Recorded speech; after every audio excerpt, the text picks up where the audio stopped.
we're so used to, as a westernized culture, used to, okay, going to bed, we've got nice warm, central heating, electric blankets, and, there is none of that there.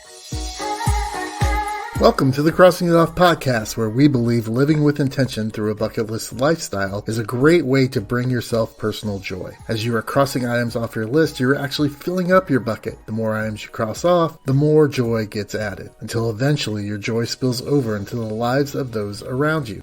Now let's start crossing it off together. Can you have too much passion in life? I don't think so. Our bucket list storyteller today lives a very passionate life where she does something incredible for other people that she loves and enjoys. But she also has a bucket list that is absolutely completely different than that life, where she wants to go out and have adventures and be a part of nature and do those kind of things. We can have more than one passion. Our bucket list storyteller today is a great example of that. Let's hear how she does it and start crossing it off. At this time, I'd like to welcome our bucket list storyteller. Her name is Melanie Rose, and she describes herself as interesting, courageous, outgoing, and curious. And if you recognize the voice, you might from the Netflix series How to Build a Sex Room, where she is the designer and builder for some people's dream. Melanie, welcome to the show. Thank you, Roger. It's lovely to speak to you. Yeah, this is great. So tell us, what did you cross off your bucket list? Visit to Nepal. So give a little background, like where's Nepal? Like if people are geography challenged, and what's it kind of like there? Just give it the gist of Nepal. Okay, so Nepal is what we would call a third world country. It's right next to India. It's a very tiny country, and its capital city is Kathmandu. Mm-hmm.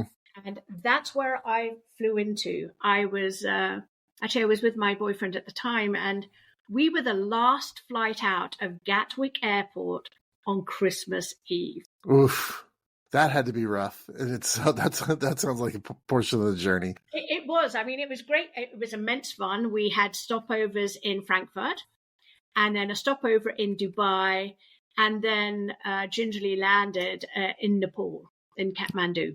Okay, so what made you want to put this on your bucket list and cross it off in the first place? What was the reason why you wanted to take that trip? I think it's because it is known as a third world country. I wanted to experience another culture.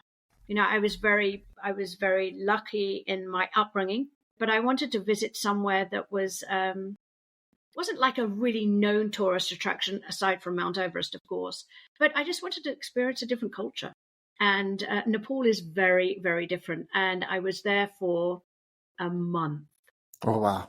Slow travel through a small country. That's a lot. That's a lot. Yeah, it was. But it was so much fun, though. I mean, you can't beat it. I just landing at Kathmandu airport, two of us not knowing where we're going, mm-hmm. didn't have, I think my one requirement was I needed to book a hotel so that I knew when we got there, we had a place to stay for one night. That was my only requirement for this. So let's go back just a little bit. So you wanted to go someplace that was culturally different than where you were.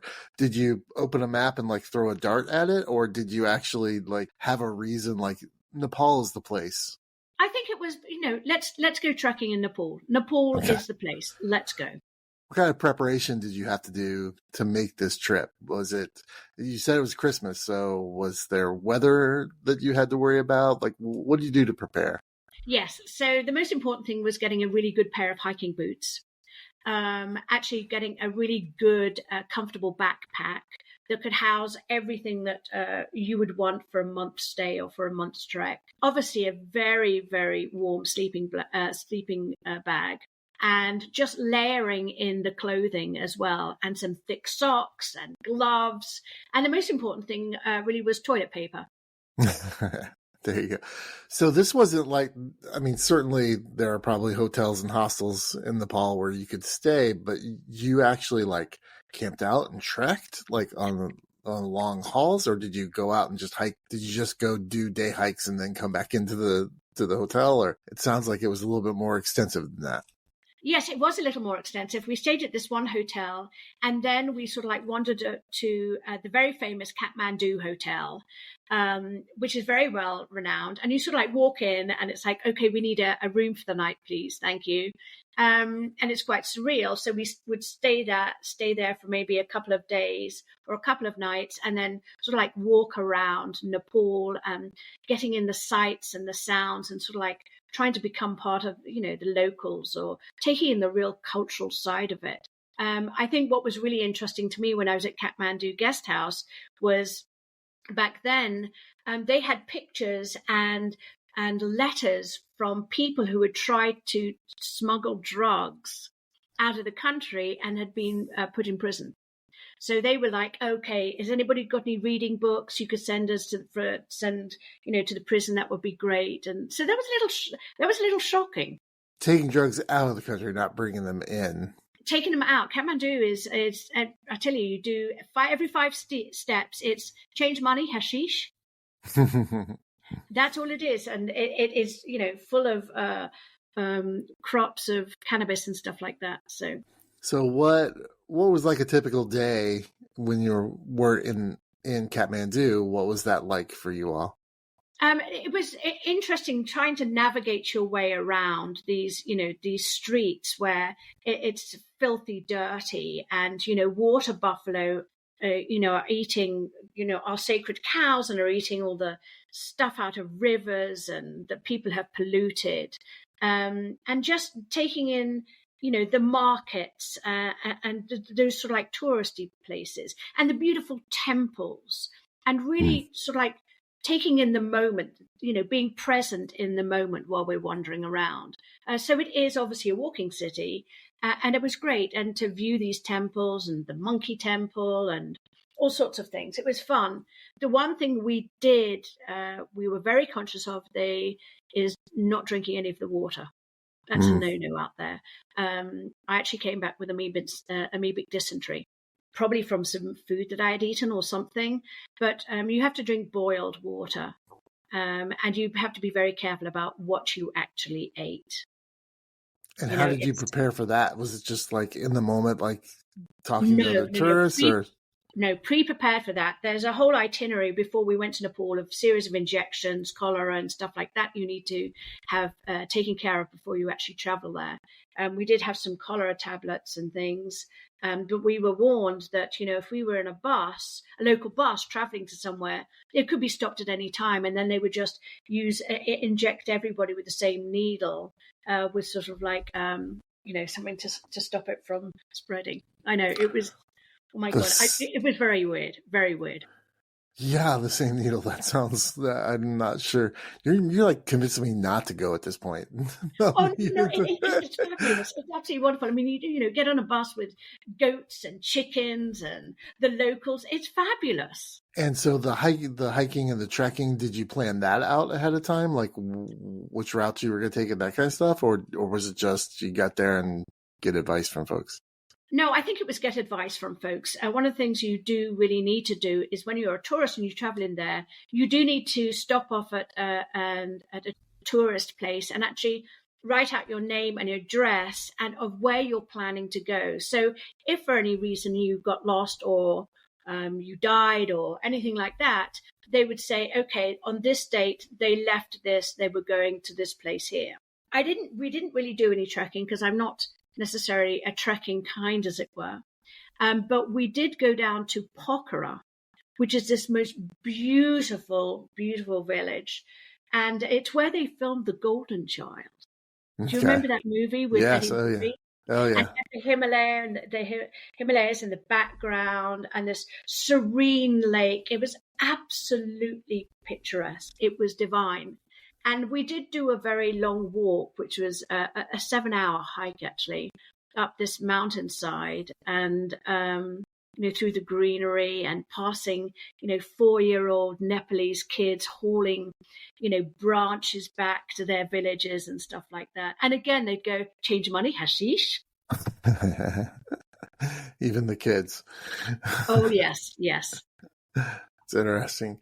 So you never really camped. It wasn't like you were backpacking necessarily. It was more of just like going and visiting places and seeing things. Yes, it was. And we would just go to a village and, like Pokhara, we'd arrive there and then we'd go, okay, where should we spend the night? And we'd go and look for a hotel that would take us. It's very interesting. The hotel down in Pokhara that we stayed at, they actually found a place that actually had a toilet, which was great. But it had one of those this is a bit graphic, but they had one of these old German toilets in there. And it was where you normally just poop and let it go and flush. This had a ledge. So when you pooped, it would just sit there and stare at you. And what you would do is check for worms. And then you would flush it away. Just to make sure you're doing all right inside. Yes, just to make sure. I mean, it was absolutely bizarre. I went to restaurants where it was just a hole in the ground and you'd have to squat and there we go. And, there'd never be any fucking toilet paper. So I'd make sure I've got wads of it stuffed into my pockets, There you go. So give us like one or two experiences that you had that you were really glad and brought you joy from doing those things while you were there. When I look back at it, my favorite trip was to Chitwan National Park. And in the park, in the reserve there, you are not allowed to, you have guides. We had two guides called Hariji and Bishna, and you are not allowed to carry any guns. So when we crossed the river and got into the jungle side of it, we went rhino trekking on foot. So you actually just break off big branches. Now, the key to tracking rhino on foot is what you're looking for is a mound of hot, steaming dung. So it's That's fresh. A pure giveaway that, yes, it's absolutely fresh. There's a rhino around. So then you move very, very gently and very cautiously. One of the tips we were given, which is not a tip, it's actually a survival skill, is if for any chance you get chased by a rhino, do not run in a straight line. You run as a zigzag. Uh-huh. Because rhino are so huge, they look like they're wearing armor plate. Their body can't turn as quickly. So you have more chance of running away doing zigzag than you do than going in a straight line. That's insane. I so know. Did you find any? I mean, did you see? Well, of course, we were going through the bushes and found a nice steaming pile of dung. And one of our guides, Hariji, I think it was Hariji, actually just went, shh, shh, shh. And so it was like, stop, do not move. And we just peeked our head through some branches and there was a mother and calf. Oh. And then Bishna, I wish he hadn't have done this, but it was very exciting, started making rhino noises with his hands. And then suddenly they turned around, they went, up tree, up tree, up tree, up tree. So the guys went first and I was the last one up there. They helped me up. And then right underneath us, the mother and the calf were below us. They couldn't see us, but they could smell us. And there was this like deep snorting sounds. And my boyfriend at times go, take a photograph. I was like, you're fucking kidding me? I'm trying to hang on to the tree. Yeah. Which hand do I use? Yes, which one do you want me to do? Hey, bucket listeners, it's Roger, host of the show. I just want to say thanks for all those that have been sticking with the show during my time of healing. If you didn't know, I suffered a stroke in July of 2023 and have been on the mend ever since. I appreciate everybody that stuck with me as we've gone from 2 episodes to 1 episode a week and dropping an older episode to fill in that gap. So many of you have asked how I'm doing and how you can help. My sister has created a GoFundMe account for me as I'm unable to do my regular job that usually pays for my ability to do podcasting. So if you'd like to learn more about how I'm doing and ways that you could possibly help, please go to the show notes and find the GoFundMe page listed there under resources for Roger. Thank you so much for sticking with the show, and let's get back to another great bucket list story. But we were up there for a good 20 minutes until the mother and the calf moved away. Well, that's not too bad. I mean, I was thinking you might have been up there for hours. So if you're just up there for 20 minutes or so, that's not too bad. So. That was good. But we spent the rest of the, being very, very vigilant. And it's scary, going through an area where you're not, the rangers or guides were not allowed to carry, guns. It was all sticks, and you've got monkeys, running around and all sorts of things. But I would not have missed that opportunity, and I'm so pleased we did that. When family and friends were told that, by you that you're going to go do this, what was their response to you taking this trip? Oh, for God's sakes, why are you doing that? And you're going, I'm sorry, you're leaving on Christmas Eve? Are you nuts? Do you have a return date planned? Which the answer was no. We just happened to come back after a month. And yeah, absolute nuts. Are you kidding me? It's going to be freezing. Do you know where you're going to stay? You've got to plan this out. And we didn't. We just went and just did what we wanted to do. Was there anything about your experience that was negative? You talked about you're going to a third world country. You're trying to expand your bubble and be in a place that's culturally different. Was there anything about that part of the experience that shocked you, or was like, ooh, I wish somebody would have told me about that, besides the things you've already shared? I don't think so, because I don't shock easily, From my show, How to Build a Sex Room, nothing shocks me really. I think what was more upsetting was the amount of poverty. Mm. We had befriended a young lad called Sati, who would we would go out on his rickshaw, and he would just sleep under his rickshaw at night, and we would give him sweaters and jumpers and to keep warm, and extra socks and stuff like that. It was quite sad to see. We're so used to, as a westernized culture, going to bed, we've got nice warm, central heating, electric blankets, and, there is none of that there. Yeah. I mean, we have unhoused people here in Seattle where I live, but you're still traveling at like 65 miles on the highway, but, passing them, and it's not as impactful as seeing the same person every day outside your door or interacting with that person. That's a big difference. That I think was the most a shocking moment for me, was to see the poverty and just, how much they earn. They don't earn a lot of money at all. I mean, it's no wonder it's like change money, hashish. You get your rupee out and, give them something. So if you had to pick, and you had to say, this was my favorite moment, what would that have been?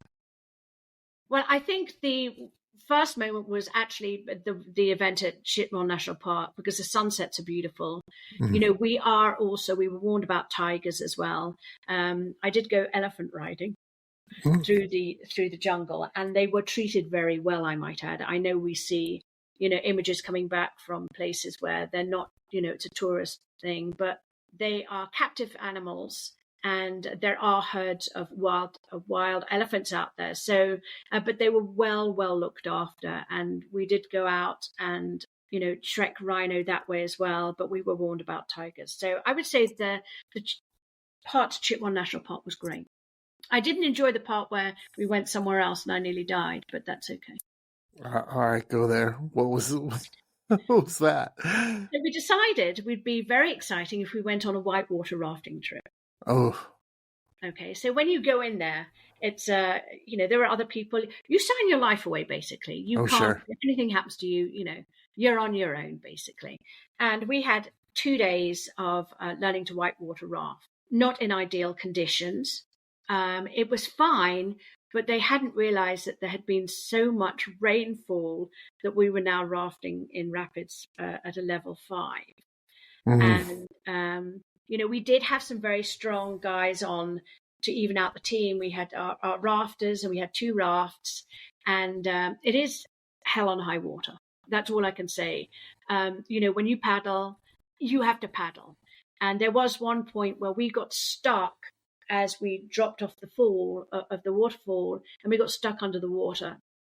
So we've got pounding water against your back, and my boyfriend at the time was trying to hold me afloat and above so I could take in water, while we had 2 kayakers, thankfully, with us, who had to throw a rope to shore, and then we had to get in the water and hand it to the shore. If you've ever experienced the speed of water and you're trying to move against it, it was frightening. Did you get back in the boat and finish the trip? No, Or? it was too Okay. unsafe. They realized it was too unsafe. Good. We did this on New Year's Eve, by the way. And when we got back to the hotel, the tour guides actually cancelled all of their other rafting trips because they realized the amount of danger that we had been in. That's incredible. I am personally very glad that you survived that experience, for sure. Oh, darling, so am I. Yeah. If someone was next to you and you were telling this story about your experience and they said, "Oh, I want to put Nepal on my bucket list and, I would like to go." What's that like one thing that you would say to them? You got to do X. What's the X? Besides just do it, right? Besides the Nike slogan, what would be something you would say? You got to do this. Go to Chitwan National Park. Okay. I mean, it was stunning. There are areas, obviously, if you have money, where you can play it very, very safe. But we did choose not to do that. We wanted to go on the wild side. That doesn't surprise me coming from you. No, we did want to go on the wild side. And I remember at Chitwan National Park, they have like an open air sort of like restaurant. There was only my boyfriend at the time and I and another two ladies there. And I remember having this most delicious sweet corn soup. And it was absolutely gorgeous. And we complimented so much. We said, what's the menu? What's the recipe for this? I want to do it. I want to take it back with me. And the chef came out holding a packet of MSG. Yikes. Oh, it was fun, but it was so good. It was so good. I would do it on the wild side, and you can't. It's hard to describe because it's such a personal journey, but it's so beautiful to see animals in their own environment as well. Melanie, if you look back on the trip and you've kind of assessed it and analyzed it, was there anything that you came out of that trip, like as far as Melanie being transformed or the way Melanie looks at the world? What was it like for you after you got back and landed? I had a deep appreciation for when I came back that we have fresh running water. We have toilets that flush. We have, toilet roll, and we can brush our teeth with tap water. I mean, I really think you get a sense of, okay, I'm living I'm living in luxury here because I can do all of those things. Yeah, even at the basic level, you're even at the basic level, yeah. And there's that deep appreciation for that. It's incredible. How has that kind of showed up in your life moving forward from that experience, having that knowledge and knowing that? Has that changed how you do things or think about things? I do. I mean, I'm always, my mum had this wonderful expression, always be nice to the bellboy on the way up. You never know when you might need him on the way down. I don't judge people. I try and be as open and transparent as I can and, appreciate that, I live in a world now where I have a gardener, but I still, find out what he's doing and how his family's doing. And, we get into conversations about things. And, I think you need to, let's put it this way. I'm not one of these snobbish people that will not talk to, I suppose, staff, as some people call them. That's not me. I talk to anybody and everybody. Awesome. Melanie, what's something else that you might have on your bucket list that you'd like to cross off? Safari, South Africa. I want to go to safari. That's what I would like to do. Specifically South Africa for any specific reason, or no, not really. I think it's finding the right safaris to go on, and again, seeing these animals in the wild. I have, and some people will hate me for this, but even though we have there are people that don't agree with having zoos and don't agree that animals should be locked up behind bars. But in another sense, we are saving their species by doing that. But I really want to see the wild animals, even though they are in protected areas. I'd like to see what it's like. That's my next thing. That's what I want to do. Is there any specific animal that you would like to see? Is there something that it's like, I want to see this thing? I don't know. Is it the top? I don't know if it's the top 5. I'd like to see lion. I'd like to see rhino, elephants. I'd love to see a cheetah, and if I get the chance to see a tiger, that would be great for me. Yeah, I had a guest on recently where she said that she wants to go on safari, and they picked someplace. I think it was in Zambia, but like it's just in a park, and you just go out there, and there's nothing between you and the lions or anything. It's like you just stay out in the tent. They Yeah, and go by. I braved it to Nepal. That was great. But I don't think that I would, under that circumstances, I think I would rather, see it in a different view. I think, I suppose going doesn't have to be South Africa, anywhere in Africa where I can appreciate animals in their true environmental background. That's what I want to do. That's what I want to take on board. That's awesome. Melanie, where can folks connect with you online? How can they find you and learn more about what you do? Because it's very interesting. And I would suggest if you haven't watched How to Build a Sex Room on Netflix, that you should go out and watch it. I think it's an awesome show, very inclusive, which I just thought was fantastic. And Melanie also graced my other podcast with my co-host Ruth, where we review TV shows, and that interview is also out. You can find that in the show notes. But Melanie, where can folks find you directly? Directly, really, through Instagram at Melanie Ruth Rose. And you'll see me there. The face will pop on. You'll go, oh, that's her. Or you can visit my website. Feel free to go there, where I have a list of things that I've been up to, and that's www.melanieruthRose.com. Okay, we'll put all those in the show notes so that people can click right away and find you. Melanie, thank you so much for being here. It's always a pleasure to talk to you and get to interact with you. And I love your stories. And whenever you get to cross that safari off, let me know, and we'll have you back on, because I'm sure it'll be just as fun to listen to that as this was. Oh my God, yes, absolutely. Thank you so much indeed, Roger, for allowing me to tell my story. Thank you.